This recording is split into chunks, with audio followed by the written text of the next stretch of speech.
ভারতের ৫টি যুদ্ধবিমান ভূপাতিত, এশিয়ার পারমাণবিক শক্তিধর দুই প্রতিবেশীর ৪ দিনের যুদ্ধ আর সেই সংঘাত থামাতে ডোনাল্ড ট্রাম্পের হস্তক্ষেপ। কি ঘটেছিল সেই রুদ্ধশ্বাস সময়ের পরতে পরতে? বাস্তব আর প্রচারের মধ্যে কতটাই বা ফারাক?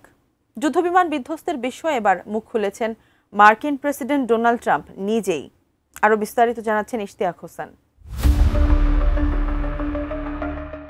ভারত পাকিস্তান সাম্প্রতিক সংঘর্ষে ৫টি যুদ্ধবিমান ভূপাতিত হয়েছে বলে মন্তব্য করেছেন যুক্তরাষ্ট্রের প্রেসিডেন্ট ডোনাল্ড ট্রাম্প।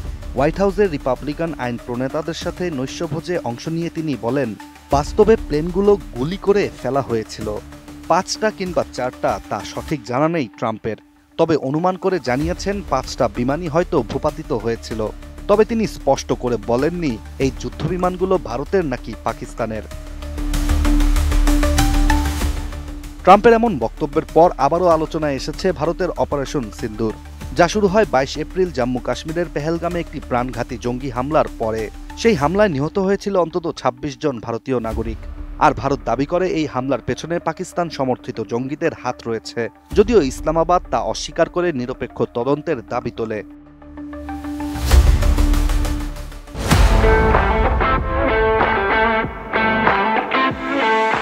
পরবর্তীতে ৭ মে ভারতের দাবি অনুযায়ী তাদের বিমান বাহিনী পাকিস্তানের ভূখণ্ডে সন্ত্রাসী অবকাঠামোর উপর বিমান হামলা চালায়। এরপর দুই দেশের মধ্যে শুরু হয় টানা ৪ দিনের সংঘর্ষ। উভয় পক্ষই যুদ্ধবিমান, ক্ষেপণাস্ত্র, ড্রোন ও স্থলভিত্তিক গোলাবর্ষণে অংশ নেয়। সংঘর্ষে প্রাণ হারায় বহু মানুষ। পাকিস্তান দাবি করে তারা ভারতের ৩টি রাফাল সহ কয়েকটি যুদ্ধবিমান ভূপাতিত করেছে এবং কয়েকজন ভারতীয় পাইলটকে আটক করেছে। তবে ভারতের পক্ষ থেকে এই দাবিকে ভিত্তিহীন বলে উড়িয়ে দেওয়া হয়। ভারতের chief of defence staff general Anil Chauhan জানিয়েছেন, ভারত কিছু বিমান হারালেও সংখ্যা নয়, কৌশলই ছিল তাদের কাছে আসল। তিনি বলেন, প্রশ্ন হলো বিমানের পতন নয়, বরং কেন সেগুলো ভূপাতিত হয়েছিল সেটাই গুরুত্বপূর্ণ। তার মতে ভারতের প্রতিক্রিয়া ছিল পরবর্তী পর্যায়ের কৌশলগত, এবং তারা পাকিস্তানের অভ্যন্তরে ৩০০ কিলোমিটার গভীর পর্যন্ত সুনির্দিষ্ট হামলা চালায়। এদিকে ফরাসি কোম্পানি ডাসল্ট এভিয়েশন সরাসরি পাকিস্তানের দাবি খারিজ করে বলেন, দেশটির দাবি সত্য নয়, ৩টি রাফেল ভূপাতিত হওয়ার দাবি ভিত্তিহীন। এছাড়া ডোনাল্ড ট্রাম্প এই সংঘাত বন্ধে যুক্তরাষ্ট্রের মধ্যস্থতার দাবি করলেও ভারত তা দৃঢ়ভাবে প্রত্যাখ্যান করেছে।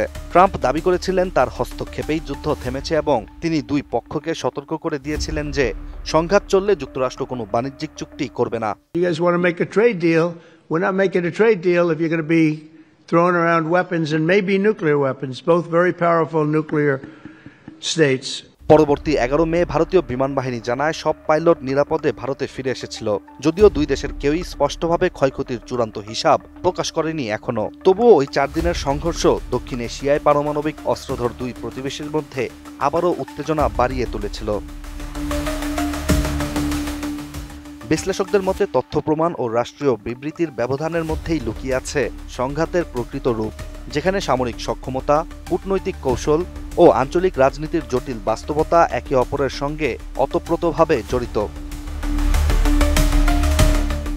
Ishtiaq Hossain, ATN news.